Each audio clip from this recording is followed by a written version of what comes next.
दंडोत प्रणाम। जय श्री चक्रधर। नित्य लीला चिंतन में आप सबका स्वागत है। महानुभाव पंथ की जो दिनदर्शिका है उसमें आज की ये लीला आई है। लीला क्रमांक 438 नंबर की लीला है। 438 पूर्वार्ध की लीला है। तुलसिया अंगुली व्यथा हरने। भगवान श्री चक्रधर स्वामी को तुलस लगाने की इच्छा हुई थी। तुलस मतलब एक वो जो होता है ना तुलसी वृंदावन, तो उस संबंध में ये लीला है। यदि दिसी तुलसिया आला। दूसरे दिन मतलब पहले दिन श्रम निवृत्ति का वो लीला होने के बाद दूसरे दिन तुलसिया आता है। वृंदावन करु लागले।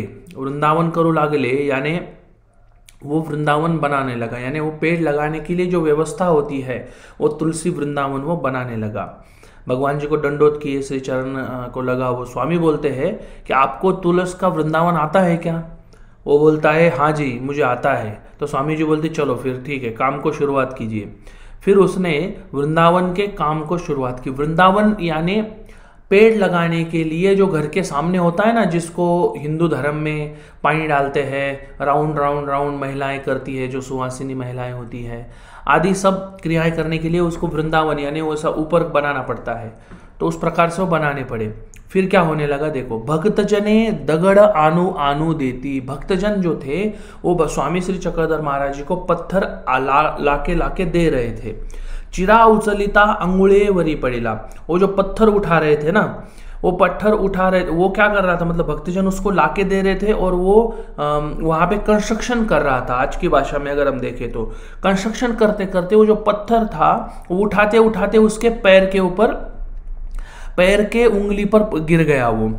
तो तेने तयासी मूर्छाली। उसको उस कारण वो एक प्रकार से बेहोश हो गया, वो इतना जोर से उसको लगा।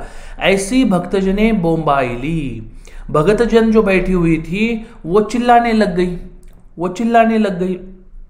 गोसाव्यासी पटिशालेवरी आसना से। स्वामी श्री चक्रधर महाराज पटिशाला पे बैठे हुए थे। गोसावी तीर्थ विजय के लिए स्वामी जी खुद वहां पे चले गए। भगवान जी ने व्यापार बताया हुआ था, भगवान जी तुरंत वहां पर चले गए। ईश्वर की आज्ञा अनुसार जो भी कोई कार्य करता है उसमें भगवान जी का उस पर ध्यान होता है और भगवान जी खुद उस पर ध्यान देकर अगर कुछ अड़चन आ जाए तो वहां पे तू उभा ठाकलासी चिपुरे। और अगला वचन आपको पता है क्या है।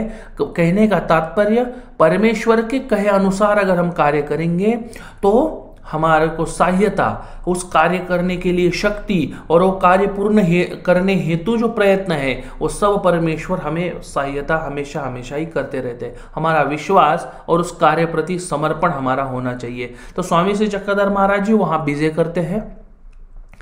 गोसावी तयाते श्री करे स्पर्शिले। भगवान जी ने अपने श्री करों से उसको स्पर्श किया हुआ है। पीक घातली तांबोड़ दिले। भगवान जी ने जो पान खाया हुआ था वो प्रसाद उसको दिया। फिर वो जागृत हो गया। वो जो बेहोश हो गया था वो फिर से क्या हो गया, अवेयर हो गया। सर्वज्ञ मनितले आता व्यापारू पारखो देगा। स्वामी श्री चक्रधर महाराज जी बोलते हैं अब क्या करो, अब काम रुका दो, अब काम मत करो, अब आप आगे आप थोड़ा रुक जाइए। तो मंग गोसाव्यासी पटिशाळेवरी आसन झाले। स्वामी जी फिर से आके अपने आसन पे बैठ गए। मंग ते बैसले। वो भी सामने बैठ गया और वो बैठ गए। और सर्वज्ञ मनितले। स्वामी जी बोलते हैं काय हो तुलसिया, तुलसिया दुखवलेत। कि भाई भगवान जी उनको पूछते हैं कायेगा तुलसिया दुखवलेती, क्या भाई तकलीफ हो रही है क्या आपको? वो बोलता है नहीं जी नहीं जी नाही जी। तुलसी वृंदावना चेतिनी खन दिशा निर्वाणिले। वो जो तुलसी का जो काम था वो काम 3 दिनों तक और 3 दिनों में उसने वो पूर्ण किया हुआ है। प्रस्तुत जो लीला है इस लीला में हमें महत्वपूर्ण सीख यही मिल रही है, अगर परमेश्वर की आज्ञा का हम अगर पालन करें, आज के जमाने में भी अगर पालन करें, असन्निधान धर्म में 1238 सूत्र के माध्यम से अगर हम उस सूत्रों को जीवन में उतारने का प्रयत्न करें, एथिच्या होइजे तय चुकेती, ऐसा एक वचन आता है कि भाई हमारे हो जाइए। परमेश्वर आह्वान कर रहे हैं, हमें आह्वान कर रहे हैं कि हमारे हो जाइए, अपने आप सब दुख खत्म हो जाएंगे और जो भी तकलीफें हैं, जो भी समस्याएं हैं, वो सब समस्याएं धीरे धीरे धीरे धीरे खत्म हो जाएंगी। कर्मों के अनुसार जो भोगना है, जैसे बोला जाता है कि तलवार का घाव सुई से, यानी अगर 100 रुपए का दुख हमें होना है तो वो दुख 10 रुपए में आके रुक जाएगा। इस प्रकार से वो धर्म में हमें क्या मिलेगी? सहायता मिलेगी। क्यों मिलेगी? क्योंकि हम परमेश्वर ने जो बोला है वो करने का हम प्रयत्न कर रहे हैं। आज एक हम श्लोक भी लेने वाले हैं श्रीमद् भगवद गीता का, जो बहुत बढ़िया है। वो श्लोक है, यद्यदा चरति श्रेष्ठ तत्तदेवोत्तरो जन सयत् प्रमाण कुरुते लोकस्त दनुवर्तते। इस श्लोक के माध्यम से श्रीमद् भगवद गीता के माध्यम से श्री कृष्ण चक्रवर्ती जी बोल रहे हैं, राष्ट्र, समाज, कुल या संप्रदाय में कहीं पर भी आप देखिए, उम्र से, ज्ञान से या कोई किसी कारण से जिसको श्रेष्ठ दर्जा मिला है, जो श्रेष्ठ प्रकार का व्यक्ति है, वो जिस प्रकार से आचरण करता है, बाकी जो लोग हैं उसी प्रकार से क्या करते हैं? अनुकरण करते हैं। बाकी लोग क्या करते हैं? उसी प्रकार से अनुकरण करते हैं। मतलब जो बड़ा व्यक्ति जो काम करेगा उसका देखकर ही छोटे व्यक्ति क्या करेंगे? जीवन में सीखेंगे, शिक्षा अर्जित करेंगे। इसलिए श्रेष्ठ व्यक्तियों ने बिना विचार किए, बिना सोचे समझे कोई भी कार्य जल्दबाजी में या कोई भी कार्य बिना विचार किए करना नहीं चाहिए, और कोई भी कर्म की गति जो है वो छोड़नी नहीं चाहिए। ऐसा श्रीमद् भगवद गीता के माध्यम से श्री कृष्ण चक्रवर्ती जी हमें बोल रहे हैं। ये जो आश्रम व्यवस्था है, ये ब्रह्मचर्य आश्रम है, ये वानप्रस्थ आश्रम है, ये जो आश्रम व्यवस्था है वो आश्रम व्यवस्था मर्यादाओं के लिए ही निर्मित की गई है। तो जब तक गुरु के सानिध्य में रहकर विद्यार्थी का जीवन है, वो जीवन जब तक वो व्यक्ति पूर्ण नहीं करता, उसके बाद में ही वो गृहस्थ आश्रम स्वीकारता है। उसके बाद ही गुण कर्मों के माध्यम से, अपने कर्मों के माध्यम से पूरे धर्म का पालन करता है, और फिर उसका त्याग करके सन्यास ले लेता है। और सन्यास लेने के बाद भी भिक्षा मांगता है, भोजन करता है, आटन विजन, ईश्वर का चिंतन, ये सब कुछ क्रियाएं करता है।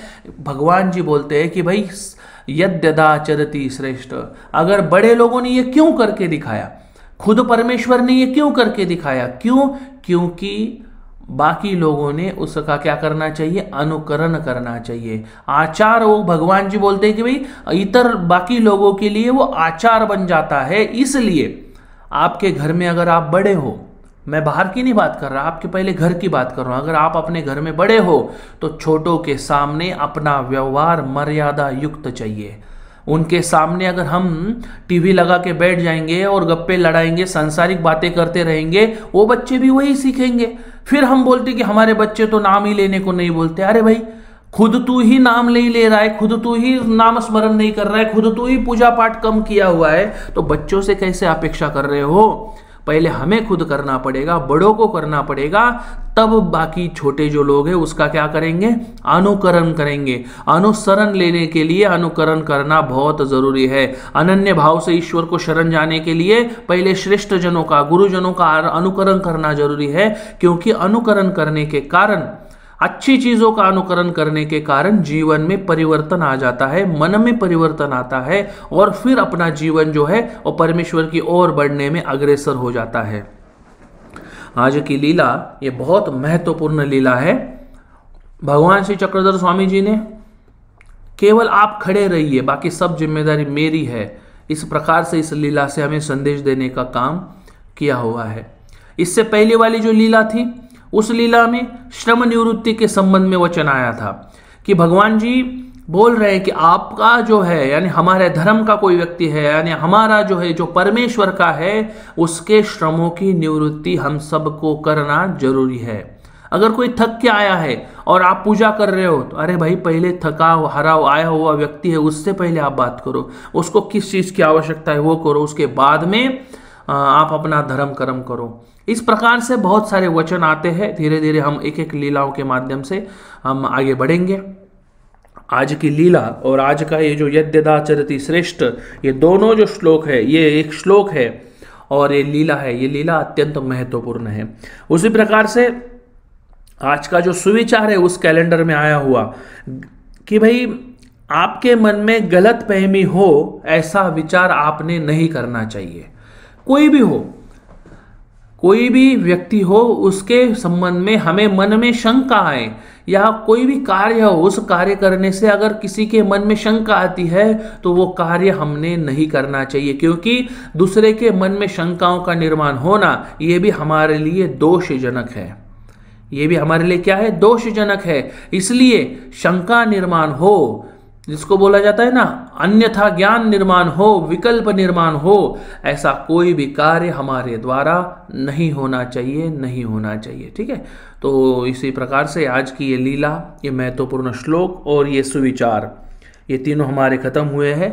मिलेंगे कल शाम को फिर से इसी लीला चिंतन में। तब तक सभी को दंडोत प्रणाम और जय श्री चक्रधर। एक बात बताना मैं रह गया, ब्रह्म विद्या क्लास आज से ही शुरू हो चुका है। प्रतिदिन रात को 9 बजे से ये क्लास रहेगा। टेलीग्राम का हमारा जो ऐप है, उस ऐप के माध्यम से ये क्लास चलता है। जिन जिन लोगों को ब्रह्म विद्या शास्त्र पढ़ना है, समझना है, उन सभी लोगों को हिंदी भाषा में ये क्लास चलने वाला है। तो आप सभी को सूचना है कि जिन जिन लोगों को पढ़ने की इच्छा है, जिन जिन लोगों को ब्रह्म विद्या शास्त्र को समझने की इच्छा है, वो सभी अपने समय अनुसार 9 बजे शाम को मिले। एक दिन हमारा क्लास रहेगा और दूसरे दिन शंका समाधान वगैरह वगैरह जो भी प्रश्न रहेंगे वो सब हम लेने वाले हैं। सोमवार मतलब मंगलवार, गुरुवार और शुक्र शनिवार, ऐसे 3 दिन क्लास होते हैं। और बाकी जो दिन है उन दिनों में केवल एक प्रकार से याद करना, पढ़ाई करना, होमवर्क करना और शंकाओं का समाधान करना आदि का कार्य उस क्लास में संपन्न होते हैं। तो आप ज़रूर उसमें जुड़िएगा। सभी को दंडोत प्रणाम और जय श्री चक्रधर।